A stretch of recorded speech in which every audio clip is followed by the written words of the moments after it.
délimiter la calade, réalisez un coffrage en bois d'une hauteur de 10 cm. Fixez-le solidement dans le sol avec des piquets. Pour éviter les différences de niveau entre la calade et son environnement, faites correspondre la partie haute du coffrage avec le dallage ou la terre avoisinante. Ameublissez quelques centimètres de terre et déposez un grillage fin sur le sol afin d'assurer une meilleure solidité du socle. Préparez du mortier composé de sable pour 3/4 et de ciment pour 1/4 et humidifiez-le très légèrement avant de le répandre dans le fond du coffrage sur une épaisseur de 5 cm. Répartissez et lissez régulièrement le mortier avec une truelle.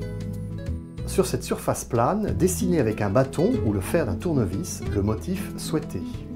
Après avoir trié les galets en fonction de leur coloris, de leur forme ou de leur dimension, enfoncez-les partiellement dans le mortier en respectant le motif dessiné.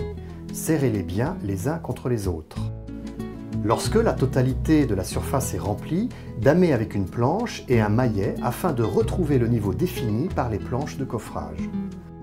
Pour éviter les flaques d'eau au milieu de la mosaïque, donnez une légère pente à l'ouvrage ou mieux encore, réalisez une forme légèrement bombée au centre.